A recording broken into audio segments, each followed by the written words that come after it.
Hi friends, welcome to Gomathi food channel. இன்றைக்கி வீடியோவில் கோதுமை மாவு கேக் எப்படி செய்கிறதுன்னு பார்க்கலாம். ஒரு கப்பு கோதுமை மாவு நாட்டு சக்கரை வச்சு நம்ம இன்றைக்கி நல்ல சாஃப்டாக ஸ்பாஞ்சியான வீட் கேக் தான் செய்ய போகிறோம். கண்டிப்பாக ட்ரை பண்ணி பாருங்கள். இந்த கிறிஸ்மஸ்க்கும் நியூ இயர்க்கும் இதே மாதிரி வீட்டில் நீங்களும் ரொம்ப ஈஸியாக இந்த கேக்கை செஞ்சு பாருங்கள். இவ்வளோ சூப்பராக சாஃப்டாக ஸ்பாஞ்சியாக இருக்குன்னு. வாங்க எப்படி செய்கிறதுன்னு பார்க்கலாம். ஃபஸ்ட்டு ஒரு குக்கர் எடுத்து அடுப்பில் வச்சுக்கோங்க. குக்கரை நல்லா சூடுபடுத்திக்கலாம். குக்கருக்குள்ளே நம்ம உப்பு மணல் எதுவுமே சேர்க்க தேவையில்லை. அடுத்து குக்கர் மூடியோட ரப்பரும் எடுத்துருங்க, வெளியே இருக்கிற விசிலும் எடுத்துருங்க. இது ரெண்டும் சேர்த்து நம்ம குக்கர் மூடி போடக்கூடாது. இது ரெண்டும் வெளியே எடுத்துட்டு குக்கர் மூடி போட்டு மீடியம் ஃப்ளேமில் 10 நிமிஷம் அப்படியே ப்ரீ ஹீட் பண்ணிக்கோங்க. அடுத்து நம்ம கேக் எதில் வேக வைக்க போகிறோமோ அந்த பேன் எடுத்துக்கோங்க. அதில் ஃபுல்லாக இந்த மாதிரி எண்ணெயோ நெய்யோ அப்ளை பண்ணிவிட்டு கோதுமை மாவு தூவி இது போல் எல்லா பக்கமும் ஈவனாக ஸ்ப்ரெட் பண்ணி விட்டுக்கோங்க. கை வச்சு நம்ம ஸ்ப்ரெட் பண்ணக்கூடாது. இது போல் எல்லா பக்கமும் சுற்றி விட்டு கை வைக்காமல் நல்லா ஸ்ப்ரெட் பண்ணிக்கோங்க. மிச்சம் மீதி மாவு இருந்தால் அதை கீழே கொட்டிடுங்க. பாருங்கள், இந்த மாதிரி எல்லா பக்கமும் ஈவனாக ஸ்ப்ரெட் பண்ணி எடுத்துக்கோங்க. நான் வந்து 1/2 kg கேக் பேன் தான் எடுத்திருக்கேன். நீங்கள் வீட்டில் இருக்கக்கூடிய நார்மலான ப்ளைன் பாத்திரம் இருந்தால் கூட நீங்கள் இதே மாதிரி செஞ்சுக்கலாம். இப்போது கேக் பண்ணுறதுக்கு ஒரு பவுலில் 3/4 கப் அளவுக்கு நாட்டு சர்க்கரை எடுத்துருக்கேங்க. நம்ம வீட்டுக்கு பயன்படுத்துகிற நார்மலான கப்பு தாங்க எடுத்துருக்கேன். நீங்கள் மெஷரிங் கப்பாலையும் இதே மாதிரி அளந்துக்கலாம். டம்ளரில் கூட நீங்கள் அளந்து சேர்த்துக்கலாம். எதில் அளக்குறீங்களோ அதிலே எல்லாமே சேர்த்து செஞ்சுக்கோங்க. 3/4 கப்பு நாட்டு சர்க்கரை, ஒரு 1/2 கப் அளவுக்கு பால் சேர்த்துட்டு நாட்டு சர்க்கரை நல்லா கரைச்சிக்கோங்க. நாட்டு சர்க்கரையும் பாலையும் இது போல் நல்லா கரைச்சி விட்டுக்கோங்க. இதை நம்ம வடிகட்டி தான் சேர்க்க போகிறோம். இதில் ஏதாவது சின்ன சின்ன தூசி மண்ணெல்லாம் இருக்கும். நம்ம அதனால் இதை வடிகட்டி சேர்த்துக்க போகிறோம். இது ஒரு பக்கம் இருக்கட்டும். அடுத்தது நம்ம மாவு சலிச்சிக்கலாங்க. அதுக்கு ஒரு பவுலில் இது போல் ஒரு சல்லடையில் 1 கப் அளவுக்கு கோதுமை மாவு சேர்த்துருக்கேங்க. கூட 1 spoon baking powder, 1/2 spoon baking soda சேர்த்துட்டு ஒரு பிஞ்ச் அளவுக்கு உப்பு சேர்த்துட்டு சலிச்சு எடுத்துக்கோங்க. பாருங்கள், இப்போ நம்ம கோதுமை மாவு நல்லா சலித்து எடுத்தாச்சு. இப்போது இது கூட நம்ம நாட்டு சக்கரை பால் கரைச்சி வச்சோம்ல, அதை வந்து இதை வடிகட்டிட்டு நம்ம இதில் கொஞ்சம் கொஞ்சமாக சேர்த்துக்கலாம். ஃபஸ்ட்டு பாதி அளவுக்கு சேர்த்துக்கிறேங்க. மிக்ஸ் பண்ணி பார்த்துட்டு தேவைப்படும் போது கொஞ்சம் கொஞ்சமாக இதே மாதிரி வடிகட்டி நம்ம சேர்த்துக்கலாம். இப்போ நம்ம நல்லா மிக்ஸ் பண்ணிக்கலாம். திக்காக இருக்குது, மறுபடியும் இன்னும் கொஞ்சம் சேர்த்துக்கிறேங்க. நல்ல ஹெல்த்தியான கேக் தாங்க. குழந்தைங்களுக்கு அடிக்கடிக்கு இந்த மாதிரி நீங்கள் வீட்டில் செஞ்சு கொடுக்கலாம். வீட்டில் நான்வெஜ் சாப்பிடாதவங்க இருந்தாங்கன்னா அவங்களுக்கு இந்த மாதிரி நீங்கள் வீட்டில் கேக் செஞ்சு கொடுக்கலாங்க. நம்ம இந்த கேக்கில் முட்டை பயன்படுத்தவே இல்லை. ஸோ அதனால் நான்வெஜ் சாப்பிடாதவங்களுக்கு இந்த மாதிரி வீட்டிலையே செஞ்சு கொடுங்க. இப்போது கடைசியாக மறுபடியும் நம்ம கரைச்சி வச்ச நாட்டு சக்கரை பாலையும் கடைசியாக சேர்த்து மிக்ஸ் பண்ணிக்கிறேங்க.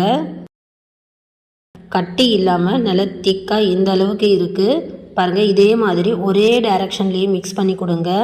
மாற்றி மாற்றி திருப்பக்கூடாது. ஒரே டைரக்ஷன்லேயே நான் மிக்ஸ் பண்ணியிருக்கேன். இதே மாதிரி நல்லா கலந்துக்கோங்க. கேக் மாவு நல்லா இந்த அளவுக்கு திக்காக இருக்குது. இப்போ மறுபடியும் இதில் பால் சேர்த்துக்கலாம்.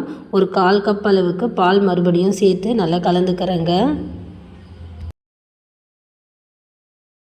கட்டி இல்லாமல் நல்லா ஸ்மூத்தாக மிக்ஸ் பண்ணியாச்சு.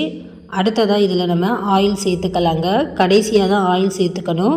இப்போ நம்ம இதில் ஒரு 1/4 கப் அளவுக்கு ரீஃபைண்ட் ஆயில் சேர்த்துருக்கேன். கூட 1 ஸ்பூன் நெய் சேர்த்துருக்கேன். நெய் வந்து ஆப்ஷனல் தாங்க. உங்களுக்கு அந்த ஃப்ளேவர் பிடிக்கும்னா நீங்கள் நெய் சேர்த்துக்கலாம். இப்போது இதை சேர்த்து நல்லா மிக்ஸ் பண்ணிக்கோங்க. எண்ணெய் சேர்த்துட்டு ஒரு 5 நிமிஷம் கைவிடாமல் நல்லா அடித்து விடுங்க. கேக் நல்லா ப்ளஃபியாக சாஃப்டாக கிடைக்கும்.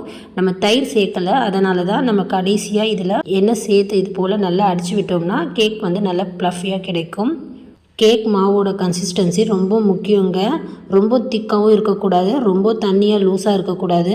ரிப்பன் கன்சிஸ்டன்சியில் இருக்கணும். மாவோட கன்சிஸ்டன்சி கரெக்டாக இருந்தால் தான் கேக் பர்ஃபெக்டாக வரும். அடுத்து வாசனைக்காக 2 ஏலக்காவோட விதையை நல்லா நுணுக்கிட்டு சேர்த்துருக்கேங்க. உங்கள்கிட்ட வெனிலா எசன்ஸ் இருந்தாலும் சேர்த்துக்கலாம். அப்படி இல்லைன்னா ஏலக்காய் பொடி கூட நீங்கள் சேர்த்துக்கலாம். நல்லா சேர்த்து மிக்ஸ் பண்ணிவிட்டு நம்ம ரெடி பண்ண கேக் பேனில் மாவை ஃபில் பண்ணிக்கலாங்க. மாவு ஊற்றும் போது தெரியுதுல, மாவு நல்ல ரிப்பன் கன்சிஸ்டன்சியில் இருக்குன்னு. இந்த மாதிரி கன்சிஸ்டன்சியில் இருந்தால் தான் கேக் வந்து சூப்பராக பேக் ஆகி வருங்க. இப்போ பாருங்கள், நல்லா இது போல் தட்டி விட்டுட்டு ஒரு 10 நிமிஷம் நல்லா ப்ரீ ஹீட் பண்ணி வச்சுருக்கோம் குக்கரில். இதுக்குள்ளே ஒரு வளையம் வச்சுக்கோங்க. உங்கள்கிட்ட ஏதாவது சின்னதாக மூடி இருந்தால் கூட நீங்கள் வச்சுக்கலாம். இப்போ நம்ம கேக் பேன் உள்ளே வச்சுட்டு மூடி போட்டு 30 நிமிஷம் வரைக்கும் மீடியம் ஃப்ளேமில் வேக வச்சுக்கோங்க. இதுக்கு இடையே ஒரு 15 நிமிஷம் கழிச்சதும் இதை திறந்து பார்க்குறேன் பாருங்கள். இந்த அளவுக்கு வெந்து மேலே வந்திருக்கும். இந்த டைமில் நம்ம பிரித்த மாதிரி பொடி பொடியாக கட் பண்ண நட்ஸ் சேர்த்துக்கலாம். நான் இதில் கொஞ்சமாக பாதாம் சேர்த்துக்கிறேங்க. சேர்த்துட்டு மறுபடியும் மூடி போட்டு ஒரு 15 நிமிஷம் வேக வச்சுக்கோங்க. ஒரே மாதிரி லெவலில் பார்த்துக்கோங்க. மீடியம் ஃப்ளேம்லேயே வேக வைங்க.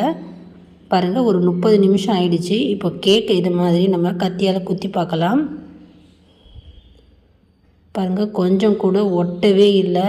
கேக் நல்லா வெந்திருக்கு. பாருங்கள், குக்கர் கூட எந்த ஒரு கரையும் பிடிக்கலை. நம்ம இதை வாஷ் பண்ணிவிட்டு நார்மலாக யூஸ் பண்ணிக்கலாம். பாருங்கள், கேக் நல்லா ஆறிடுச்சு, நல்லா எழும்பி அதுவே வந்துடுச்சு. நம்ம இதை எதுவுமே எடுக்க தேவையில்லை. அப்படியே இதை ஒரு பிளேட்டால் நம்ம திருப்பி விட்டோம்னா அதுவே அழகாக கேக் வந்துடும்.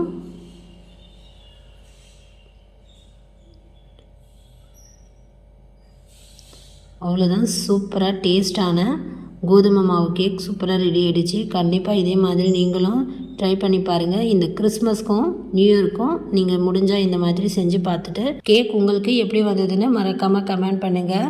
நான் சொன்ன அதே அளவுகளில் செஞ்சு பாருங்கள். இந்த வீடியோ பிடிச்சிருந்தாலும் லைக் பண்ணுங்கள், மற்றவங்களுக்கும் ஷேர் பண்ணுங்கள்.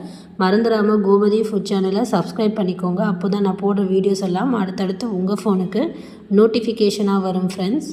Thanks for watching.